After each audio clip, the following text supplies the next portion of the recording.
ఈ రోజున ఈ వేదిక మీద పెద్దలు గౌరవనీయులు విశ్వనాథరాజు గారు మన ఆశయాలు బాగున్నాయి అనేసి ఈ యొక్క పార్టీలో చేరటానికి కూడా వచ్చిన విశ్వనాథరాజు గారికి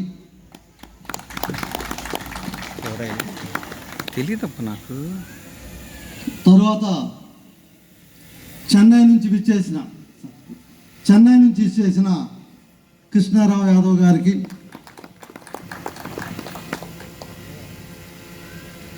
స్నేహ క్లబ్ అనేది గత 23 సంవత్సరాల నుంచి నడుస్తూ ఎన్నో సేవా కార్యక్రమాలు చేస్తున్నటువంటి నేషనల్ సెక్రటరీ కేవీ లూ గారికి, అదేవిధంగా మన సంస్థకి ఫస్ట్ ఆఫీస్ ఇచ్చినటువంటి దాసరి కేశవరావు గారు, పెద్దలు గౌరవనీయులు. వీరు ఆఫీస్ ఇచ్చిన వెంటనే మనకు 12 ఆఫీసులు వచ్చినాయి ఫ్రీగా. వీరు ఎలాగైతే ఫ్రీగా మనస్ఫూర్తిగా ఇచ్చారో ఒక 12 ఆఫీసులు 12 జిల్లాల్లో ఆఫీసులు రావడానికి కారణం దాసరి కేశవరావు గారు. సో వారికి, మిగిలిన నా తోటి బృందాన్ని అందరికి కూడా, మీ అందరికి కూడా మరొక్కసారి నమస్కారం చెప్తూ, ఇప్పుడు మిత్రులు చందు గారు మాట్లాడారు. వారు బ్లెస్సింగ్స్ ఇచ్చారు మనకి. ఆ బ్లెస్సింగ్స్ సమాధానం కూడా కావాలనే ఉద్దేశంతో వారిని ఆపటం జరిగింది. అన్నిదా భావించవద్దు. ఈ యొక్క పార్టీ జనాభా ప్రాతిపదిక మీద రేపు ఎమ్మెల్యేలు కానీ, ఎంపీలు కానీ, ఎంపీటీసీలు కానీ, జెడ్పీటీసీలు కానీ, విలేజ్ ప్రెసిడెంట్స్ కానీ అన్ని పోస్టులు కూడా జనాభా ప్రాతిపదిక మీద ఇవ్వటం జరుగుతుంది. ఈ రాష్ట్రంలో ప్రతి కులం కూడా ప్రతి పార్టీని మాకు ఇన్ని సీట్లు ఇవ్వండి, అన్ని సీట్లు ఇవ్వండి అడుగుతూనే ఉంటాయి. వాళ్ళు ఇవ్వరు కూడా. ఇవ్వకపోయినా సరే మరలా అడుగుతూనే ఉంటారు. అడగటం అనేది ఒక మామూలు వ్యవహారం అయిపోయింది. అది ఎంత తప్పు అనేది కూడా మనం అర్థం చేసుకోలేకపోతున్నాం. బట్ ఆల్ తెలుగు ప్రజా పార్టీ మాత్రం నా జనాభా ఇంత ఉంది, అందుకని ఓసీకి కూడా రిజర్వేషన్ ఇస్తున్నాం, కాపులకి 15% రిజర్వేషన్ ఇస్తామన్న ఏకైక పార్టీ ఏదన్నా ఉంది అంటే ఆల్ తెలుగు ప్రజా పార్టీ మాత్రమే. Take it granted. జనాభా ఎంత ఉంటే 15% ఉన్నారా, 20% ఉన్నారా, 12% ఉన్నారా, జనాభా లెక్కలు తీసిన తర్వాత 15 కంటే ఎక్కువ ఉన్నారంటే 15% కంటే ఎక్కువ ఉంటే 15% కంటే ఎక్కువ ఇవ్వడం జరిగింది కాపులకి. సో దానిలో ఎలాంటి డౌట్లు లేవు. ఇంతవరకు ఏ పార్టీ కూడా ధైర్యం చేయలేదు, కనీసం మేము రిజర్వేషన్ ఇస్తామని ధైర్యం చేయలేదు. ఏకైక పార్టీ ఇండియాలో కాపులకి 15% ఇస్తామని చెప్పిన ఏకైక పార్టీ. కాబట్టి మీకు ఎన్ని సీట్లు కావాలో మీ జనాభా ప్రాతిపదిక మీద మీరు ఆల్రెడీ అడిగారు, ఇవ్వలేదు. అడిగారు. యాదవులు కూడా స్టేట్మెంట్లు ఇస్తూ ఉంటారు, మేము జనాభా ఇంత ఉన్నాము, మాకు ఇన్ని సీట్లు ఇవ్వండి. గొల్లలు కూడా మాకు ఇన్ని సీట్లు అని అడుగుతారు. గౌడాస్ కూడా ఇన్ని సీట్లు అడుగుతూనే ఉన్నారు 75 సంవత్సరాల నుంచి. ఏ పార్టీ ఇవ్వలేదు. అయినప్పటికీ మనసు సంపుకుని అమ్ముతున్నారు. అలాంటి మనసు సంపుకునే బాధ ఆల్ తెలుగు ప్రజా పార్టీలో ఉండదని చెప్తున్నాను. సో అందుకని ఇక్కడ కూర్చున్న ప్రతి కులానికి కూడా 5 లక్షల జనాభా ఉన్న ప్రతి కులం కూడా అసెంబ్లీలోనూ ఉండాలి. అది ఎమ్మెల్యే కావచ్చు, ఎమ్మెల్సీ కావచ్చు. వారి సమస్యలు వారే చెప్పాలనేది మా యొక్క పార్టీ యొక్క ఆలోచన. సో ఈ విధంగా అసలు ఎందుకు పెట్టాం మనం పార్టీ? అసలు పార్టీ పెడతానికి కారణం ఏంటి?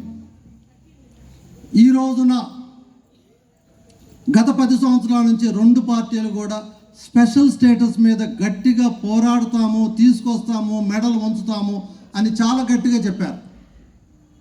పదవిలోకి వచ్చిన తర్వాత స్పెషల్ స్టేటస్ స్పెషల్గా తీసుకెళ్ళి ఫ్రిడ్జ్లో పెట్టేశారు. తర్వాత విభజన హామీలు తీసుకొస్తామన్నారు. ఈ రోజు వరకు కూడా తీసుకొచ్చింది ఏమీ లేదు. పోలవరం ప్రాజెక్ట్ అన్నారు, తీసుకొచ్చిందే లేదు. ప్రత్యేక మన రైల్వే జోన్ అన్నారు, తీసుకొచ్చింది లేదు. సో ఇచ్చిన హామీలన్నీ కూడా 2 పార్టీలు కూడా మూలన పడేసినాయి. సో ఈ రాష్ట్రం బాగుండాలంటే కంపల్సరిగా ఇవన్నీ కూడా కావాల్సిందే. ఎందుకు తీసుకురాలేకపోయారు? బీజేపీకి సపోర్ట్ చేస్తున్నారు. పార్లమెంట్లో అన్ని బిల్స్ను కూడా సపోర్ట్ చేసిన పార్టీలు ఏమైనా ప్రతిపక్షం అధికార పక్షం రెండు కూడా సపోర్ట్ చేసిన ఏకైక రాష్ట్రం ఏదన్నా ఉందంటే ఏపీ మాత్రమే. అధికారంలో ఉన్న పార్టీ సపోర్ట్ చేస్తుంది బీజేపీకి, ప్రతిపక్షంలో ఉన్న పార్టీ కూడా బీజేపీకి సపోర్ట్ చేస్తుంది. కానీ మరి స్పెషల్ స్టేటస్ ఎందుకు రాదు అంటే భగవంతుడికి తెలియాలి, వారి మనసుకు తెలియాలి. ఇది పరిస్థితి. ఈ పరిస్థితి పోవాలి. ఎందుకు మొన్నటికి మొన్న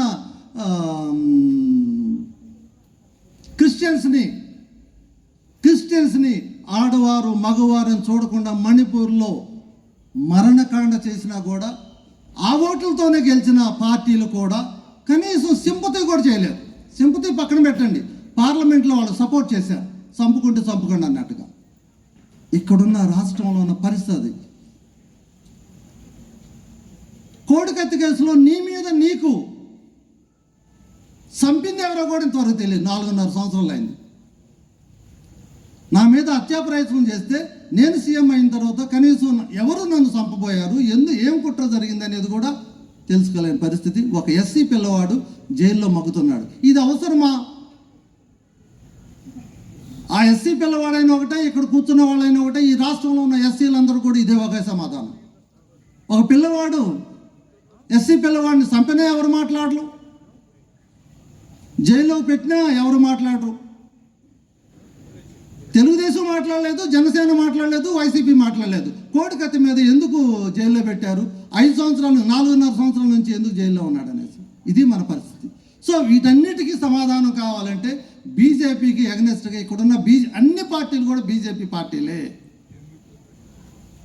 మనం తెలుసుకోవాల్సింది ఒకటే, బీజేపీ పార్టీ కావాలంటే ఈ పార్టీలకు ఓటేయండి, లేదు బీజేపీకి ఎగనెస్ట్గా ఓటేయాలంటే ఆల్ తెలుగు ప్రజా పార్టీ మాత్రమే కావాలని మేము కోరుకుంటున్నాం. ఇందుకే పార్టీ పెట్టాల్సి వస్తుంది. ఈ రాష్ట్రం అప్పుల పాలవుతుందని పార్టీ పెట్టాల్సి వచ్చింది. ఈ రాష్ట్రంలో నువ్వు దొంగ అంటే దొంగ ఎవరు? అందరూ అవినీతి అంటున్నారు, మరి దొంగ ఎవరు? సో అందుకని అవినీతి రహిత పాలన కావాలంటే ఇంతకాలం ఆల్రెడీ పేపర్లు ఘోషిస్తున్నాయి, కమ్మ వాళ్ళు పరిపాలిస్తున్నారు, రెడ్లు పరిపాలిస్తున్నారని వాళ్ళ పేపర్లోనే రోజు వస్తుంది. అందుకనే అత్యధిక జనాభా ఉన్న బీసీలను కనుక సీఎం చేయగలిగితే, అవినీతి ఆరోపణలు లేవు, కోట్లు సంపాదించలేదు, ఎవరిని చంపలేదు, ఒక బీసీని కనుక సీఎం చేయగలిగితే ఈ రాష్ట్రం బాగుంటుందనే ఉద్దేశంతో ఈ యొక్క ఆల్ తెలుగు ప్రజా పార్టీ ఏకగ్రీవంగా తీర్మానించుకుని బీసీలే సీఎంగా ఉండాలి ఈ రాష్ట్రాన్ని. చాలామంది అడిగారు, మీరు ఎస్సీ కదా, మీరు ఎస్సీ అయి ఉండి బీసీ సీఎం అంటున్నారు ఏంటంటే, సమన్యాయం కావాలి. అంబేద్కర్ ఏదైతే త్యాగం చేశారో, త్యాగం ఉన్నప్పుడే ఫలితం వస్తుంది. ఆ త్యాగంలో కూడా న్యాయం ఉంది, సమన్యాయం. జనాభా వాళ్ళు ఎక్కువ కాబట్టి బీసీలు సీఎంగా ఉండాలనే ఆశయంతో ఈ యొక్క పార్టీ పుట్టుకొచ్చింది. ఇక పార్టీ ఏం చేస్తుంది? సింపుల్గా ఈ పార్టీ ఏం చేస్తుంది, ప్రజలకు ఏం చేస్తుంది, వాళ్ళు ఏం చేశారు, మనం ఏం చేస్తాం. ఈ పార్టీ మాత్రం 5 సంవత్సరాల్లో 100% ప్రతి కుటుంబం కూడా లక్షలాధికారులుగా చేసే విధంగా ప్రణాళిక చేశాము. లక్షలాధికారులు, లక్ష కాదు, లక్షలాధికారులు. ఎందుకంటే ఈ రాష్ట్రంలో పని చేసుకోవటానికి పని లేదు, ఉద్యోగం చేసుకోవటానికి ఉద్యోగం లేదు. సో అందుకనే మన ప్రణాళిక 100% పుట్టిన ప్రతి బిడ్డ కూడా లక్షాధికారి కావాలనేసేసి ₹1,00,000 ఆ బిడ్డ పేరు మీద ఆడగాని పాప కానీ బాబు కానీ ఆ పిల్ల పేరు మీద ₹1,00,000 బాండ్ ఇవ్వాలని గవర్నమెంట్ నుంచి.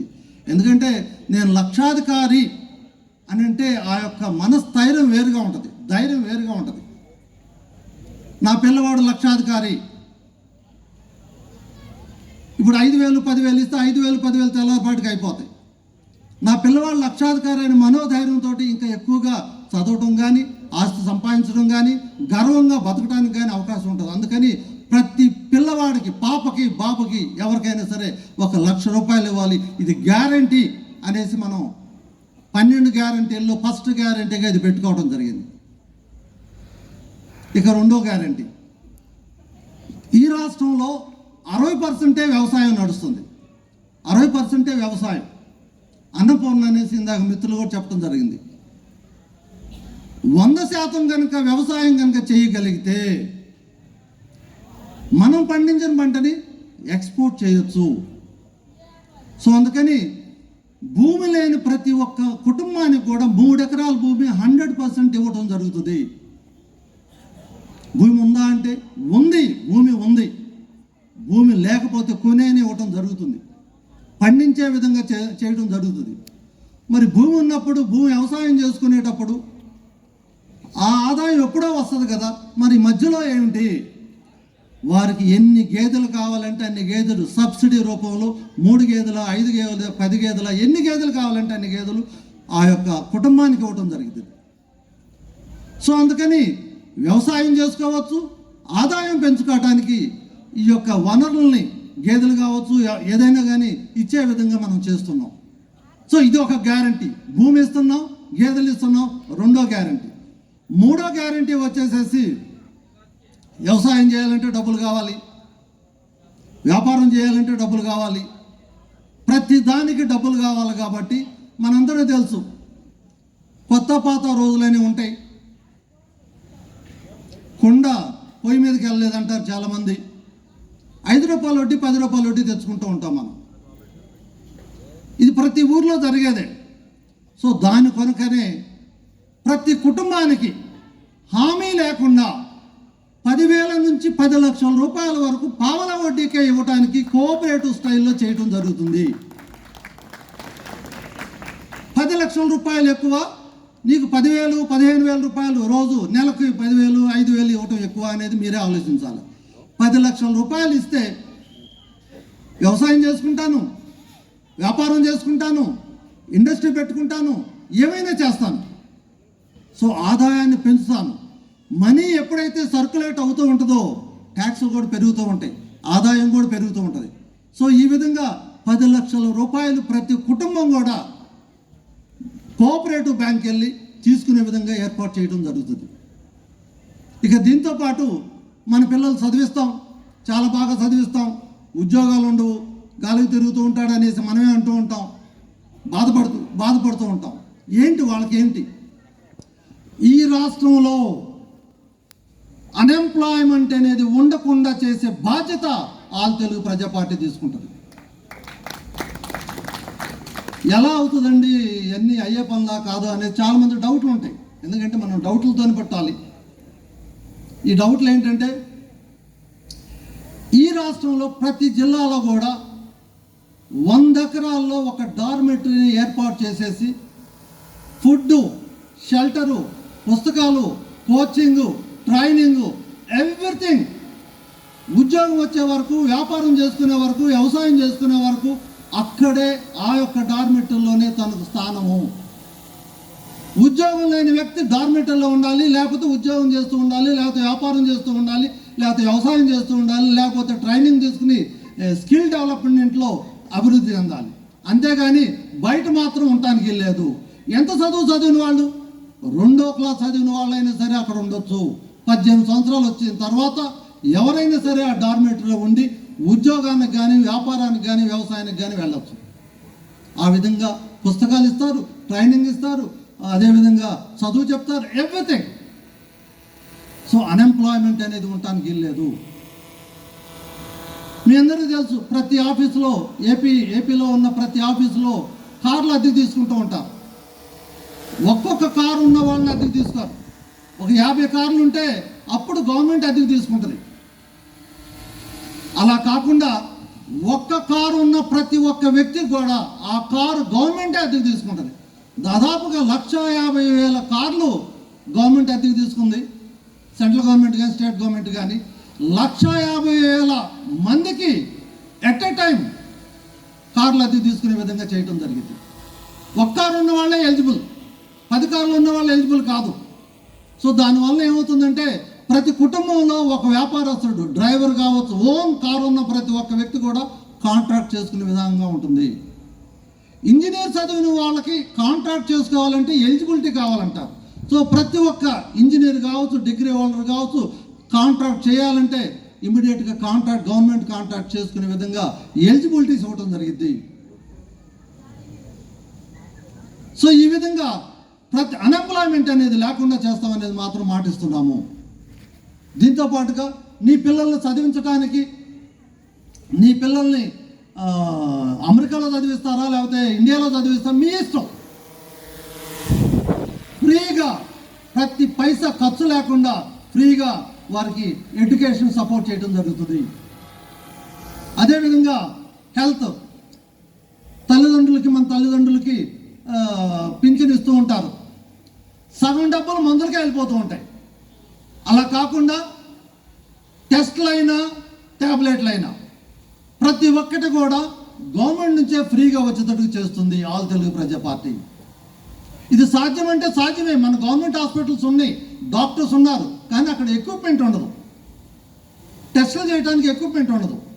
సో ఆ ఎక్విప్మెంట్ అంతా కూడా అక్కడ ఏర్పాటు చేయడం జరుగుతుంది. దాంతోపాటుగా సీఎం అయినా పిఎం అయినా సరే గవర్నమెంట్ హాస్పిటల్కి వెళ్ళాలి, కానీ ప్రైవేట్ హాస్పిటల్కి వెళ్ళడానికి వెళ్ళలేదు. గవర్నమెంట్లో జీతం తీసుకునే ప్రతి ఒక్క వ్యక్తి కూడా గవర్నమెంట్ హాస్పిటల్కి వెళ్ళాలి. చదువు రాకపోతేనేమో గవర్నమెంట్ హాస్పిటల్, చదువుంటేనేమో ప్రైవేట్ హాస్పిటల్కి వెళ్ళాలని రూల్ ఎక్కడుంది? సో అందుకని ప్రతి ఒక్క వ్యక్తి కూడా గవర్నమెంట్ హాస్పిటల్కి వెళ్ళాలా, సీఎం కూడా గవర్నమెంట్ హాస్పిటల్కి వెళ్ళాలి. సో ఆ విధంగా ఈ యొక్క మేనిఫెస్టోలో పెట్టడం జరిగింది. ఇక అవినీతి, మనందరూ తెలుసు, మన ఇంటి ముందే రోడ్డు వేస్తూ ఉంటారు. దాని ఖర్చు ఏమో 10 లక్షలు అంటారు, అక్కడ అయ్యేదేమో 2 లక్షలే. అవినీతి పోవాలంటే ప్రతి కాంట్రాక్ట్ వైట్ పేపర్ రావాల్సిందే, గవర్నమెంట్ వైట్ పేపర్ ఇవ్వాల్సిందే.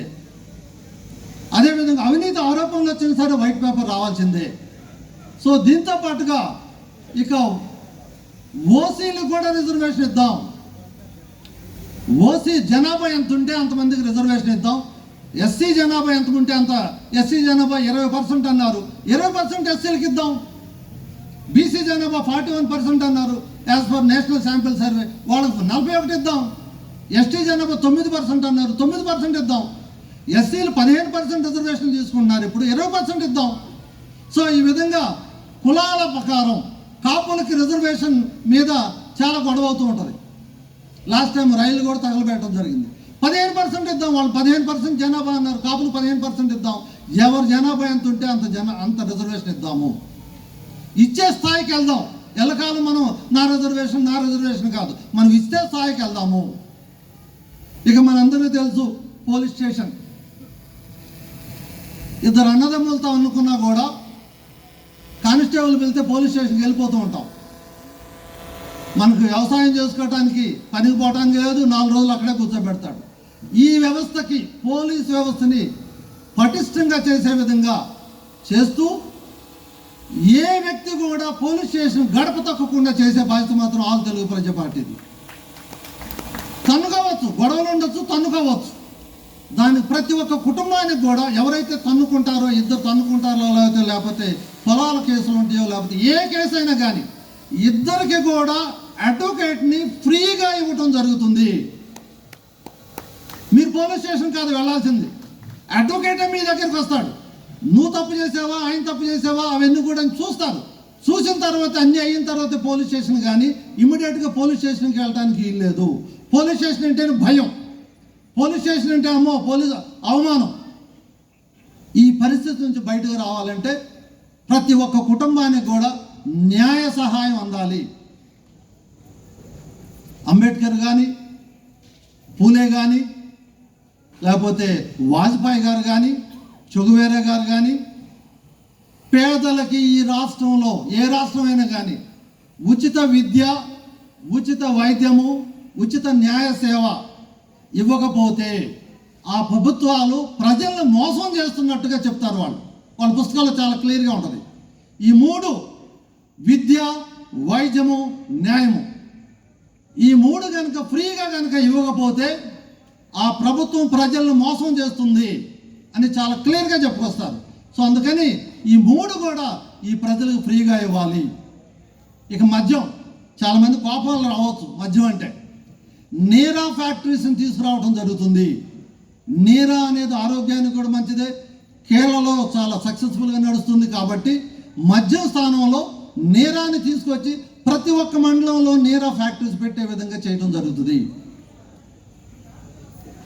ఆ యొక్క ప్రజలకి తాడి చెట్లు కావచ్చు, ఏ చెట్లు కావచ్చు, ఇవన్నీ కూడా పెంచుకునే విధంగా వారికి 10 లక్షల రూపాయల లోన్ కూడా ఇవ్వడం జరుగుతుంది. కమ్మరి కుమ్మరి ఎవరైతే ఈ యొక్క వృత్తిపరంగా వడ్డెర కంపెనీ రాళ్ళు కొడుతూ ఉంటారు, కంసాలంటే వస్తువులు తయారు చేస్తూ ఉంటారు, మంగలి అంటే షేవింగ్ చేస్తూ ఉంటారు. మార్నింగే మంగళ షాప్కి వెళ్తే ఒక కుర్రాడు, మోహన్ అనే కుర్రాడు చెప్పుకొస్తున్నాడు, సార్ నాకు ఒక 10,000 వస్తుంది సార్. 10,000 ఏమవుతాయో నాకు తెలియదు, నాకు ఒక 3 లక్షల రూపాయలు కనుక అప్పు వస్తే నేను షాప్ పెట్టుకుంటా. నేను ఇక్కడ కూలీకి పని చేస్తున్నా, నేనే షాప్ పెట్టుకోవాలంటే నాకు 3 లక్షలు కావాలి. ఎందుకంటే నాకు ఈ 10,000 ఎందుకండి? వాళ్ళు ఇచ్చే 10,000 ఆ 10 రోజుల్లోనో లేకపోతే ఆ ఒక్క రోజునే అయిపోతుంది. మందుకు అయిపోతున్నాయో తెలియట్లేదు, దేనికోదానికి అయిపోతుంది. అలా నాకు వద్దండి, నాకు 3 లక్షలు కనుక ఇవ్వగలిగితే నేను షాప్ పెట్టుకుంటా. సో ఆ విధంగా ప్రతి ఒక్క కుటుంబానికి 10 లక్షల రూపాయలు లోన్ ఇచ్చే విధంగా ఏర్పాటు చేస్తున్నాం. సో ఈ విధంగా 12 గ్యారంటీలు ఈ యొక్క ప్రభుత్వం ఇవ్వబోతుంది. ఈ 12 గ్యారంటీలు కనుక చేయగలిగితే ఇక వాలంటీర్స్ గొడవలుగా ఉన్నాయి. వాలంటీర్స్ వ్యవస్థ మీద వాలంటీర్ ద్వారానే 10 లక్షల రూపాయల అప్పు తీసుకునే విధంగా వాలంటీరే చేస్తాడు. మీ అందరికీ తెలుసు, స్టేట్ గవర్నమెంట్, సెంట్రల్ గవర్నమెంట్లో సబ్సిడీలు వచ్చే స్కీమ్స్ వేల కొద్ది స్కీమ్స్ ఉన్నాయి, వేలకు వేలు ఉన్నాయి. ఒక్క స్కీమ్ కూడా మనకు తెలీదు, మళ్ళీ వాళ్ళే తీసుకెళ్తూ ఉంటారు. లక్షాధికారులు మాత్రమే స్కీములు తీసుకెళ్తూ ఉంటారు. కాబట్టి ఈ వాలంటీర్ ద్వారానే ప్రతి స్కీము, సబ్సిడీ ఉన్న ప్రతి స్కీము వాళ్ళ ఇంటికి చేర్చే బాధ్యత వాలంటీర్దే.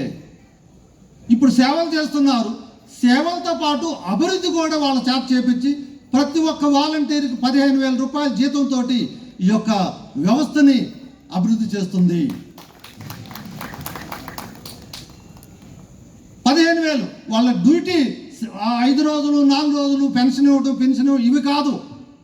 ఆ కుటుంబం లక్షలాధికారులు అవటానికి ఏమేం పనులు చేయాలో ఆ పనులు చేయాలి. లోన్ ఇప్పించాలి, సబ్సిడీ స్కీమ్స్ తీసుకురావాలి, పిల్లలకి ఫారెన్ వెళ్తా అంటే ఫారెన్ వెళ్ళేటట్టు చేయాలి, అన్ఎంప్లాయ్ అంటే అన్ఎంప్లాయ్ ఏం చేయాలి అనే దాని మీద వాళ్ళకి డార్మేటరీలో తీసుకెళ్ళి వారి యొక్క కోర్సులు చెప్పాలి.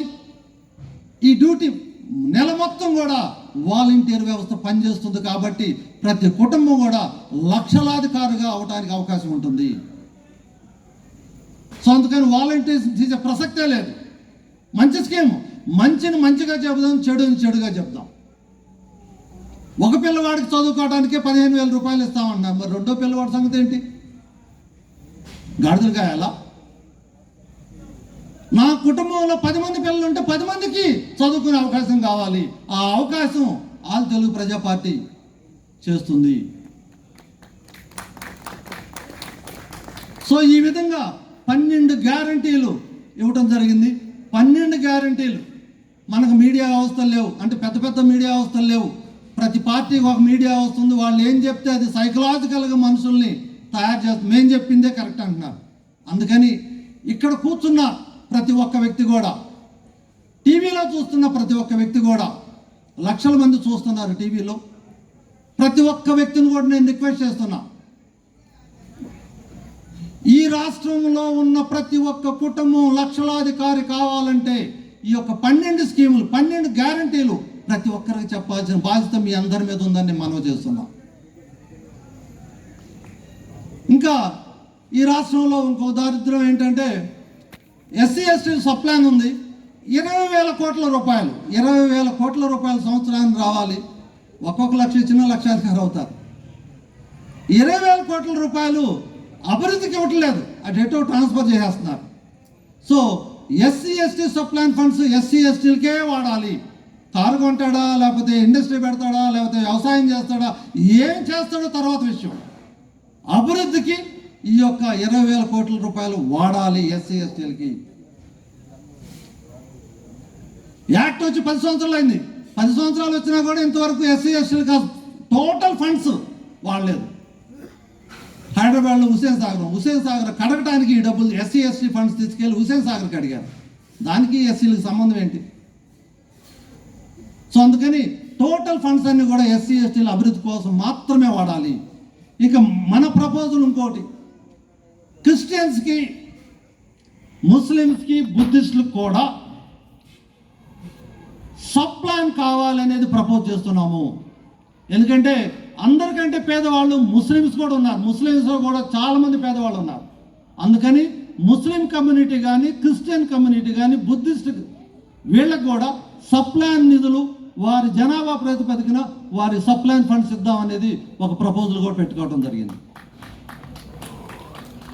సో ఈ విధంగా ప్రగతి వరాలు అని 9 ఇస్తున్నాం, గ్యారంటీస్ అనేసి ఒక 12 ఇస్తున్నాం.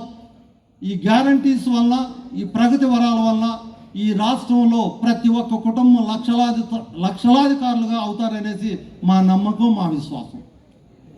అడుక్కోవటం వద్దు, ఈ జాతి అడుక్కోవద్దు. రేపు నీ పిల్లలు లక్షాధికారి కావాలా, అడుక్కునేటట్టు కావాలా తెలుసుకోవాల్సిన బాధ్యత నీదే. నీ పిల్లలు అడుక్కునేటట్టు కావాలనుకుంటే మాత్రం దీనికి ఓటేయద్దు. నీ పిల్లలు లక్షాధికారులు కావాలంటే మాత్రం మన పార్టీ గురించి మనమే మాట్లాడుకోవాలి, మన పార్టీ గురించి మనమే 10 మందికి చెప్పుకోవాలి. నేను అష్యూరెన్స్ ఇస్తున్నాను, ఈ యొక్క మేనిఫెస్టోలో ప్రతి ఒక్క కుటుంబం 5 సంవత్సరాల్లో లక్షలాధికారి కాకపోతే నన్ను మీరు ఏం చేసినా కూడా నేను రెడీ. ఆ హామీ మీకు ఇస్తున్నాను. నేను రెడీ దేనికైనా 5 సంవత్సరాల్లో ఈ యొక్క స్కీమ్స్ అన్నీ కూడా మీ ఇంటికి చేరితే మీ ప్రతి ఒక్క కుటుంబం కూడా లక్షలాధికారి అవుతుంది. ఇక బీసీసీఎం అని అంటున్నాము, ఇన్ని స్కీమ్స్ బాగున్నాయి. అన్ని పార్టీల్లో బీసీలు ఉన్నారు, అన్ని పార్టీల్లో అసంతృప్తులు ఉన్నారు, అన్ని పార్టీల్లో మేధావులు ఉన్నారు. చాలామందికి మాకు పార్టీ అనేది లేదు కదా, అందుకని ఆ పార్టీలో ఊడిగం చేస్తున్నాం అన్న వాళ్ళు కూడా చాలామంది నాతో చెప్పిన వాళ్ళు చాలామంది ఉన్నారు. నా కులానికి, ముస్లిం కులం కావచ్చు, ఎస్సీ కులం కావచ్చు, క్రిస్టియన్ కులం కావచ్చు, చంపినా కూడా నేను మాట్లాడలేకపోతున్నాను. ఎందుకంటే నా పార్టీ నాకు ఆదేశిస్తుంది, నేను మాట్లాడకూడదు, అందుకని మాట్లాడలేదు అనేసి ఇప్పుడున్న ఎమ్మెల్యేలు కానీ, మినిస్టర్లు కానీ, ఈ ప్రభుత్వం ఆ ప్రభుత్వం కాదు, ఏ ప్రభుత్వం అయినా సరే. ఎందుకు మణిపూర్లో క్రిస్టియన్ చంపితే ఎవరు మాట్లాడారు? అక్కడ చర్చెస్కి మాత్రం అరటికల్ని మాత్రం పంపిస్తారు, లేకపోతే స్వీట్స్ పంపిస్తారు, తీసుకుంటాం మనం. కనీసం సింపతి చేశాడా? సింపతి అక్కడ చంపటం తప్పు అనేసి ఎవరైనా నాయకుడు చెప్పారా? ఒక్కసారి ఆలోచించండి. వాళ్ళు ఇచ్చే స్వీట్స్ తీసుకుంటాం, బనానా ఇస్తే బనానా, అరటిపళ్ళు తీసుకుంటాం. ఎందుకు నువ్వు మణిపూర్లో చంపితే ఎందుకని నువ్వు కనీసం సింపతి పేపర్ స్టేట్మెంట్ ఇవ్వలేదు? అంటే మా యొక్క రిలీజియన్ అంటే నీకు అంత అసహ్యమా? ముస్లిమ్స్ హర్యానాలో చంపితే కనీసం పేపర్ స్టేట్మెంట్ ఇవ్వలేదు. వాళ్ళకు కూడా ఇస్తారు, అరటిపళ్ళలో ఏదో ఒకటి దానం చేస్తూ ఉంటారు. దానం తప్పని నేను అంటున్నా. క్రిస్టియానిటీని ఒప్పుకున్నప్పుడు క్రిస్టియన్స్ చంపుతుంటే నువ్వెందుకు ఖాళీ కూర్చున్నావు? ఎందుకు కనీసం మాట్లాడలేదు? ఒక్కసారి ఆలోచించుకోవాలి, మనం కూడా ఆలోచించుకోవాలి. సో అందుకని మిత్రులారా, అన్ని పార్టీల్లో ఉన్న నాయకులందరికీ కూడా విజ్ఞప్తి చేస్తున్నా, అన్ని కులాల్లో ఎవరైతే రాజుగారు మనతో పాటు వచ్చారో, బాగుంది, ఈ రాష్ట్రం బాగుండాలి, అప్పుల పాల నుంచి అధిక ధనవంత రాష్ట్రంగా కావాలి, ఒక జపాన్ లాగా కావాలంటే ఈ స్కీములన్నీ కనుక చేయగలిగితే ఒక జపాన్ లాగా తయారవుతుంది, ఒక నంబర్ 1 రాష్ట్రంగా తయారవుద్ది, ఉత్పత్తి పెరుగుతుంది, ఎక్స్పోర్ట్ చేస్తాం కాబట్టి ఆదాయం కూడా పెరుగుతుందనే ఉద్దేశంతో ఇలాంటి మేధావులు, రాజు లాంటి వారు కానీ, లేకపోతే యాదవ్ గారు కానీ, లేకపోతే చాలామంది మేధావులు అన్ని కులాల వారు ఈ పార్టీలో ఉన్నారు. రెడ్లు ఉన్నారు, కమ్మలు ఉన్నారు, బ్రాహ్మిన్స్ ఉన్నారు. సుబ్బారావు గారు ఎక్కడ? బ్రాహ్మణ్, ఇక్కడే ఉన్నారు. అన్ని కులాల వారు ఈ పార్టీలో ఉన్నారు. ఒక ఎస్సీ పార్టీ కాదు, ఒక బీసీ పార్టీ కాదు. ఈ రాష్ట్రాన్ని బాగు చేయడానికి నడుం కట్టుకున్న ప్రతి ఒక్క మేధావి కూడా ఈ యొక్క పార్టీలో ఉన్నారు. 10 లక్షల మంది సభ్యులు ఉన్నారు ఈ యొక్క పార్టీలో. ఇప్పటికీ 10 లక్షల మంది, 1 కోటి సభ్యులను చేసుకునే బాధ్యత కూడా ఈ యొక్క 2-3 నెలల్లో చేస్తాం. అందుకని ఒక స్టాంప్ వేయకండి, ఇది ఎస్సీ అతను పెట్టారు కాబట్టి ఇది ఎస్సీ పార్టీ కాదు. ఈ రాష్ట్రంలో ఉన్న ప్రతి ఒక్క కుటుంబాన్ని లక్షలాదిగా చేయడం కోసం పెట్టిన పార్టీ కాబట్టి అందరి పార్టీ అనే విధంగా మనం నమ్మాలి, మనం చెప్పాలి. సో అందుకని అన్ని పార్టీల్లో ఉన్న మేధావులందరినీ కూడా ఈ యొక్క పార్టీకి ఇన్వైట్ చేస్తున్నాను. 100కి లక్షల ఓట్లు వచ్చినాయి. 100. ఈ 2 పార్టీలు మాకు నచ్చలేదు, ఈ 3 పార్టీలు మాకు నచ్చలేదని ఏ పార్టీకి కూడా ఓటేయమనేసి చాలా లక్షల మంది ఓటేశారు. ఆ లక్షల మందిని కూడా నేను ఇన్వైట్ చేస్తున్నా. ఈ రాష్ట్రం బాగుండాలని నడుం కట్టే ప్రతి ఒక్క ఎన్జిఓని ఇన్వైట్ చేస్తున్నా, ప్రతి ఒక్క మేధావిని ఇన్వైట్ చేస్తున్నా, ప్రతి ఒక్క వ్యక్తిని కూడా ఇన్వైట్ చేస్తున్నా. ఈ పార్టీలో రండి, ఈ యొక్క రాష్ట్రాన్ని బాగు చేసుకుందాం, మన రాష్ట్రాన్ని మనమే బాగు చేసుకుందాం. So I appeal all of you, ప్రజలందరికీ కూడా ఈ యొక్క ఆల్ తెలుగు ప్రజా పార్టీ ఆధ్వర్యంలో ప్రభుత్వం ఏర్పడాలి. ఒక్క ఛాన్స్ బీసీ సీఎం అవడానికి ఒక్క ఛాన్స్ ఇవ్వాలనేసి సభాముఖంగా మిమ్మల్ని అందరిని అడుగుతున్నాను. సో ఈ కోరిక, మన కోరిక తీరుస్తారనేసి ఆశిస్తూ ఈ యొక్క అవకాశం ఇచ్చిన పెద్దలందరూ మీ అందరికి కూడా ధన్యవాదాలు, నమస్కారం తెలుపుకుంటూ సెలవు చేసుకుంటున్నాను. జై హింద్, జై హింద్, జై హింద్, జై భీమ్, జై భీమ్, జై పూలే, జై పూలే, జై మీమ్, జై మీమ్, జై భారత్, జై భారత్, జై బహుజన, జై జై ఆల్ తెలుగు ప్రజా పార్టీ, జై జై ఆల్ తెలుగు ప్రజా పార్టీ.